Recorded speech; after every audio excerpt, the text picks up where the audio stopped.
Child cuts a stylish appearance. Custom-tailored suit, monogrammed shirt, and designer tie. His shoes are polished to a mirror shine, and every styled gray hair lies in place. He is a force in the Chicago legal community. He is also Catherine's former boss and a close friend. "Whenever I happen to be in the courthouse and find myself with a bit of extra time," he says, "I'll duck into Obadiah's domain. You never know what pearls of wisdom will roll off the old man's tongue. He's one of a kind, Catherine, a dying breed. Besides, it's great theater." He tips his head toward the bench and nods. "But today, however, I come on a mission. I tried to call you and your office told me you would be here. It's actually a matter of some urgency to me. Do you have time for a cup of coffee with a tired old litigator?" "With you, Walter? Always." At a small table in the corner of the first-floor coffee shop, and after an exchange of small talk, Walter sets his cup down and changes his expression. Catherine knows the look. He is troubled. "Are you acquainted with an establishment called the Melancholy Dane?" he says. Catherine nods. "I believe so. If that's the restaurant and bar up in Andersonville, I've been there once or twice. I seem to remember there were drawings and pictures of various Hamlet stage productions pasted all over the walls. It has a Shakespearean theme in a noisy tavern sort of way." "That's true. Other than the Hamlet posters, did you happen to notice the old black-and-white photographs of Mr. Ole Henryks, the restaurant's owner? They're on the wall behind the bar." Catherine shrugs.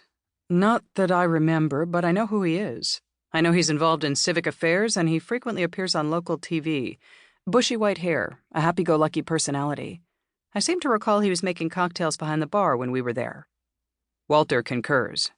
"Right. His son, Nils, runs the business now, but Ola's still around. He's getting up in years, but he'll come in to greet his regulars and shake a martini or two. Anyway, behind the bar are these 3 black-and-white photographs. They are pictures of Ole Henryks and his family, taken 75 years ago in Copenhagen during the Nazi occupation. One of them shows Ole and his father standing in the harbor in front of a fishing boat. Ole is only too happy to tell anyone who will listen that in 1943, as a young man, he and his family helped Danish Jews flee to Sweden aboard those fishing boats in order to escape deportation to Nazi concentration camps." "I didn't know that. So he's a certified hero?" Walter twists his lips. "Personally, I can't say, but that's been Ole's repute for many years. In fact, next month, Ole is scheduled to be inducted into the Hall of Fame of the Danish-American Association of Chicago, not only for his participation in several Chicago charitable and civic causes, but in recognition of his heroism during the war. There was a fair amount of press when the honor was announced. The Tribune ran a full-page article, complete with photos including that black and white of Ole and his father in the harbor." Catherine sips her coffee and gives a slight nod. "I saw the page in the Trib." "Ole has quite a following. Many people think the world of him." Catherine is puzzled. "Are you trying to hit me up for a donation?" A laugh erupts. "Goodness, no. As I told you, I'm here on a mission. A serious legal matter. Fits right into your book of business. While there are many who laud Ole and sing his praises, there is at least one person who doesn't think very kindly of him. Quite the contrary. This person has been vilifying him by spray-painting nasty comments right on the outside wall of Ole's restaurant." A slight grin comes to Catherine's lips. "Seriously? Spray-painting insults about a tavern owner?" "They've been on the news, Catherine. Haven't you seen them?" She shakes her head. "I'm afraid I missed that. What do they say?" "Liar, traitor, betrayer, Nazi collaborator." Walter taps his finger on the tabletop. "You get the idea. They are not humorous in the least. Someone is taking direct aim at Ole's character.